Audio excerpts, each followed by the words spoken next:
This is the Mazda CX-5 and this is the best selling Mazda out there. The car is celebrating its 10th anniversary this year, and for the 2022 model year the car has received a small update and there are 3 completely new trim levels. In this video I'm going to tell you everything you need to know about the updated Mazda CX-5. I'm going to take you through the interior, the exterior, and we're going to take it for a drive.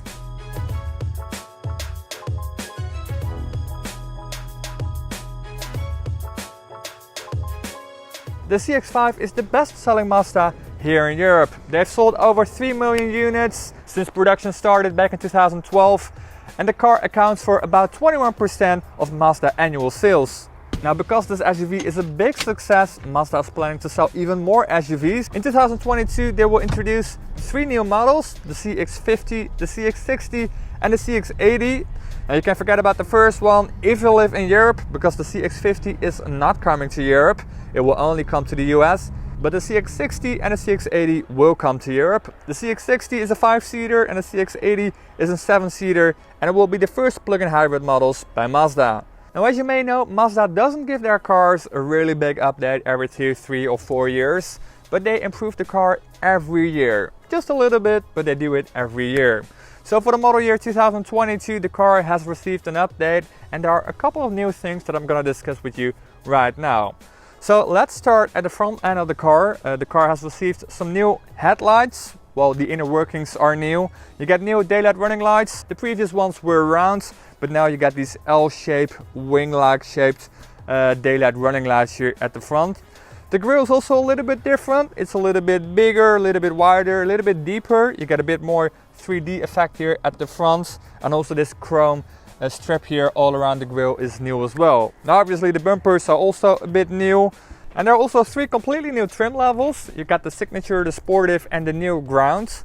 This particular car that I have here with me today is the Newground version. This is the extra tough looking, off-roady looking version of the CX-5, which is new. At the front end of the car you get this silver looking skid plate, and also on the door sills on the side of the car you also get some silver details. You also get some lime colored accents on the car, for example here in the grille at the front, but also in the interior, which we'll be looking at later on.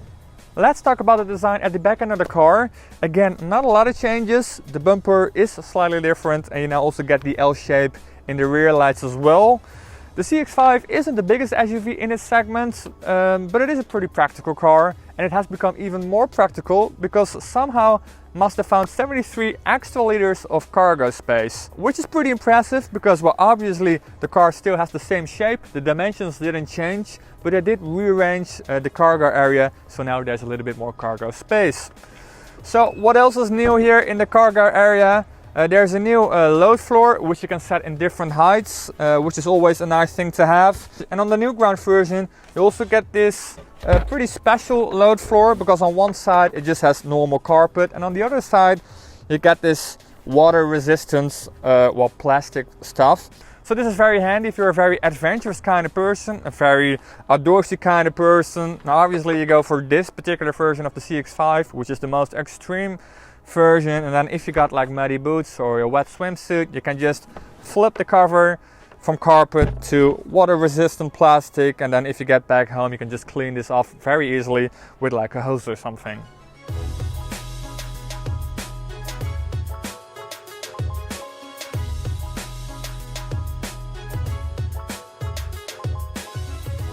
In the interior of the Mazda CX-5, you still get the 10.25-inch infotainment screen that they introduced last year with last year's update of the CX-5. It's a pretty clear and sharp image that you get here, and especially the backup camera is pretty good on the CX-5. It's one of the sharpest ones out there. What is always a little bit odd is that the screen isn't a touch screen. It just isn't. It doesn't work if you press your fingers against the screen. You have to do it with this dial here, with this knob here in the middle. You can control all the menus with this dial, which feels a little bit outdated by now, but according to Mazda, this is just a lot safer. Now, I understand what they mean. You can be a little bit preoccupied with, with this infotainment screen in a lot of cars, especially in cars that have like really big screens like Tesla's, Mercedes-Benz EQS. However, I'm not sure this is the best solution. Now you have to use this round dial, and that doesn't work always as good as you want it to. I do have to say they did keep the menus extremely simple, so it is actually pretty good to operate with just this dial. It is, however, a little bit hard to operate when you're using Apple CarPlay and Android Auto, which is obviously available in a car like this. But a system like that wasn't developed with like a round operating dial in mind, so that is a little bit tricky when you're using this system with just this dial. Now, because you can operate it with a touchscreen, like I said, the menus are quite simple. So you get infotainment, entertainment, communication, navigation, and settings, and that's it. Now, obviously, every menu has a couple of sub-menus, but it is very easy to find things. Now, if you want to look for destination in the navigation menu, it is a little bit old school and a little bit more difficult to go through the entire alphabet with this dial. But of course you can also use voice commands. Now in this newfound edition you also get the lime green details in the interior as well. So you got some lime green around the air vents, and you get some lime green stitching in the seats. It's a small detail, but I do have to say it does make it all look a little bit more special. In front of you, you still get 3 analog clocks. However, the center one is actually a digital screen. You get some buttons on the steering wheel as well, which is really helpful, especially because the infotainment screen isn't a touch screen. So you can operate a lot of functions in this car with using the buttons on the steering wheel. Now for the 2022 model year, they also changed the seats on the CX-5. They made them a little bit more comfortable, a little bit more soft, and also a little bit more supportive. Now, I can't really remember how the seats were like in the previous model last year, but I do have to say these seats are actually very comfortable, and they do keep you in your place. A very nice combination of sportiness and comfort. And you could also say the same about the ride of this car. They did change a couple of things to the chassis, and they made the car feel a little bit more comfortable and also a little bit more sporty.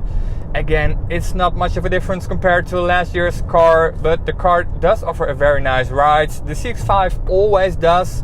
Mazda is very capable of making a car drive reasonably sporty and also reasonably comfortable at the same time. The steering wheel also feels very nice in the hand and also offers a lot of, enough counterweight to make the ride actually, pretty fun in this car.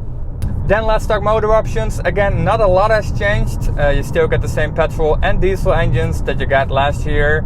You can still get two-wheel drive, and you can also get four-wheel drive. At the moment I'm driving the four-wheel drive version, the petrol version with 156 horsepower. You can also get up to almost 200 horsepower. You can also get a diesel with 150 horsepower, 185 horsepower. I'm not gonna name them all.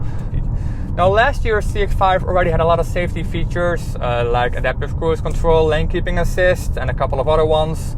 Now, this year you can also get the traffic jam assist, which is basically adaptive cruise control that also works in a traffic jam. So if the person in front of you completely comes to a halt, this car will also completely stop. But you don't have to do it, the car will do it automatically. And then if the car in front of you starts moving, this car will automatically start to accelerate as well. And again, you don't have to be involved, the car will all do it itself, and also keep the car within its lanes in a traffic jam, which is just really nice, especially if you live in a very busy area with a lot of traffic jams. It's just really nice that you don't have to keep your eyes constantly on the road to look if the car in front of you is starting to drive and to stop. So that's it for this video. Again, Mazda hasn't changed too much on the car, probably for a good reason, because the car is already a very big success. And like I said, Mazda does this every year, so not just every 2, 3 or 4 years. They keep their cars fresh every year. They just make the car better in every little detail. I actually really like that. That means the car is always up to date. And if you want to buy a Mazda, you don't have to wait like 2 or 3 years to have the latest Mazda, because the latest Mazda is always out there. So that's it for this video. If you liked it, don't forget to hit that like button. And if you want to see more videos like this in the future, don't forget to hit that subscribe button. And I'll see you in the next one.